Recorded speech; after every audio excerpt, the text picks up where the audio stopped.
All right, welcome on back, everyone, to this episode of First CSP, the channel dedicated to bringing you the first council shoulder patch issued from all councils in Scouting America, both past and present.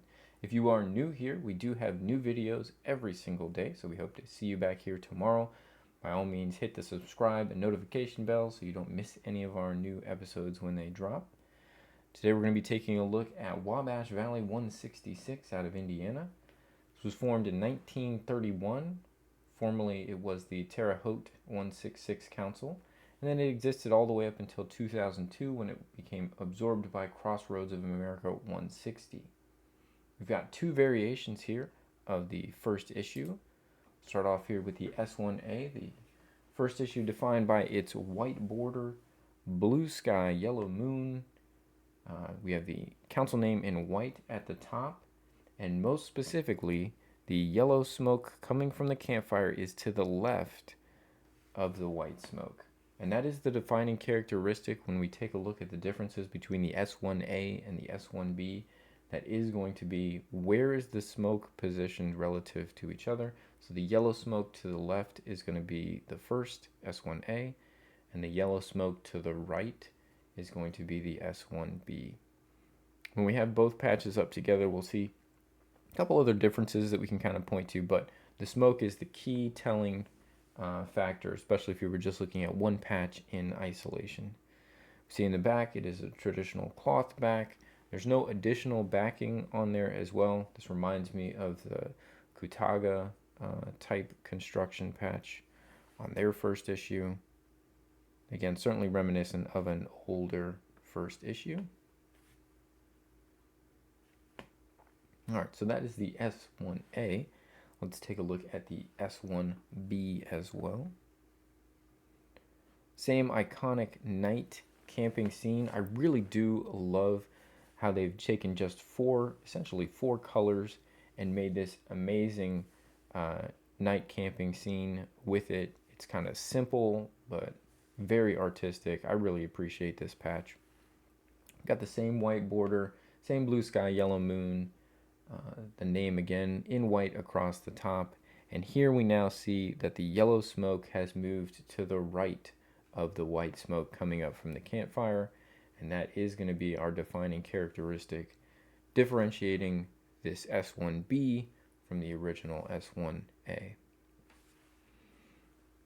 Both the S1A and B likely produced around the same time. We see the same cloth back and the same, it looks like, construction methods that were used, so probably put together very close times. Let's see if we can get both the S1A and B on screen at the same time.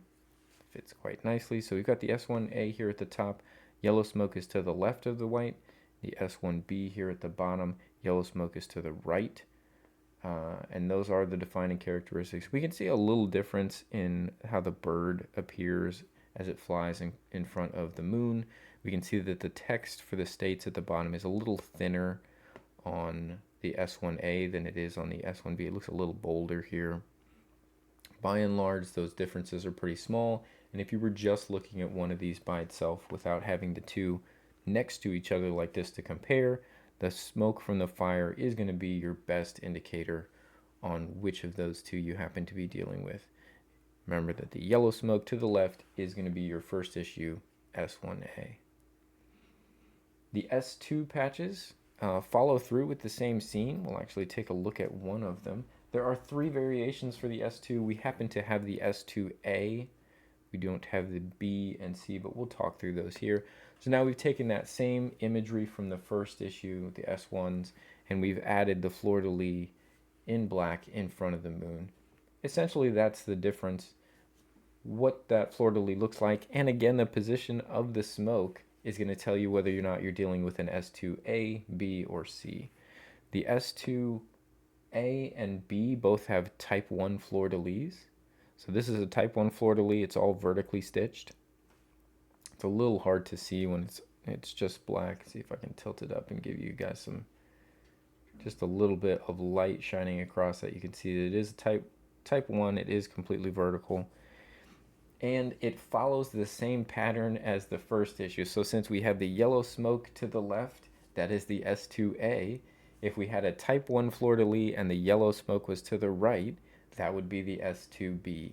And then finally the S2C that was created has a type 2 fleur-de-lis. So those are pretty easy to identify as well when combining the type of fleur-de-lis you're looking at and where's the position of the smoke. It's really nice that the position of the smoke follows the same pattern as the S1s. So if the yellow is to the left, you have an S2A like we do here. If the yellow was to the right, you would have an S2B.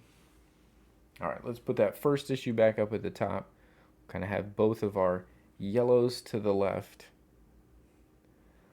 So this would be the S1A at the top and the S2A at the bottom for Wabash Valley.